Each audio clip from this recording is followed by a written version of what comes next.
Hello students, I Prati Vasani, your SS teacher, today will introduce you to the History Chapter 3, Ruling the Countryside. For that, I have prepared a video for you. Let us go through it. Students, I would like you to understand that on 12th August 1765, the Mughal Emperor appointed the East India Company as the Diwan of Bengal. As Diwan, the company became the chief financial administrator of the territory under its control. Students, even I would like you to know that a trading company had also to ensure that it could buy the products it needed and sell what it wanted. Students, now let us understand the revenue for the company. The company got the Diwani right. Before 1865, the company purchased goods in India by importing gold and silver from Britain. Bengal economy was facing a deep crisis. Peasants and craftsmen were not getting the proper amount of their sell. Students, now let us understand the need to improve agriculture. The company introduced permanent settlement in 1793. Under permanent settlement, a fixed revenue was to be given to British and it would not increase in future. The Rajas and Talukadars were recognized as Zamindars. Students, I would also like you to know that most company officials began to feel that investment in land had to be encouraged and agriculture had to be improved. Zamindars were recognized as the collectors of revenue and it was assumed that they would invest money to improve the crop production and fertility of soil.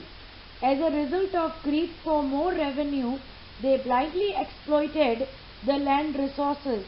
Students, I would like you to know that as long as the zamindars could give out the land to tenants and get rent, they were not interested in improving the land.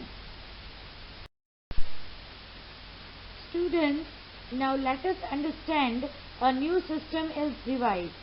An Englishman, Holt Mackenzie, devised the new system which came into effect in 1822 and came to be known as Malwari settlement. Malwari system gave the revenue collection work to the village headman, that is known as Mahal, instead of Zamindar, and revenue was not fixed permanently. This system was initiated in central part of India. Students, I would also like you to know that the charge of collecting the revenue and paying it to the company was given to the village headman rather than the zamindar. This system came to be known as the Malwari settlement. The Munro system. In the British territories in the south, a new system was devised which was known as Rayotwar or Rayotwari.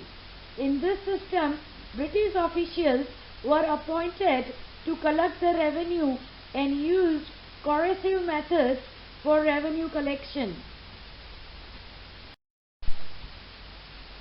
Students, now let us understand the crops for Europe.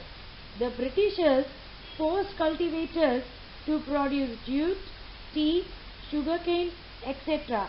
Indigo was highly demanded in Europe. Because of the production of the cash crops and indigo which had to be grown on the most fertile land, the farmers were left with little fertile region to grow. These crops reduced the production of food crops. Students, I would also like you to know that the British used a variety of methods to expand the cultivation of crops that they needed. Students, now let us understand why the demand for Indian indigo.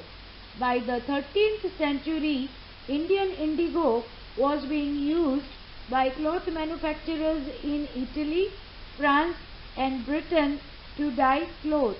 Increased demand of indigo also came because of the heavy industrialization in Britain. To fulfill the demand of indigo, British used their colonies mainly in India as the availability of land and cheap labor were available. Now let us understand Britain turns to India. The company in India expanded the area under the indigo cultivation to meet the rising demand for indigo in Europe. As the indigo trade grew commercial, agents and officials of the company began investing in indigo production. Now let us understand indigo on the land of ryots. There were two main systems of indigo cultivation, niche and ryoty. In niche system, the planter produced indigo in lands that he directly controlled or rented from zamindars. In ryoty system, the planters forced the ryots to sign a contract, an agreement, SATA.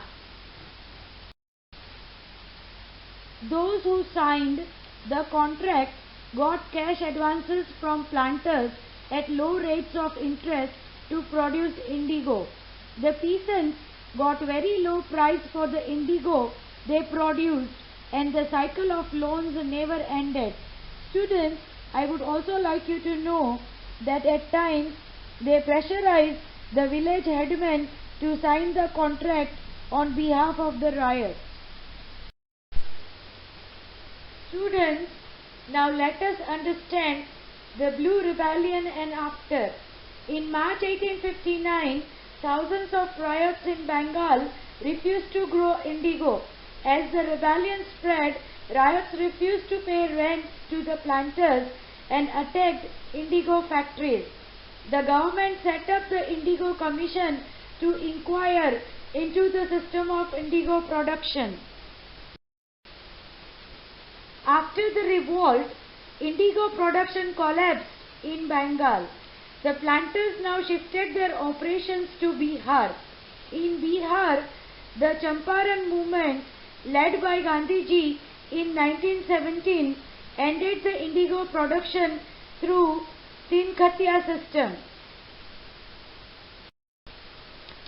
Students, I hope you understood the concepts of History Chapter 3, Ruling the Countryside. I would like you to do this activity on the piece of paper. Thank you.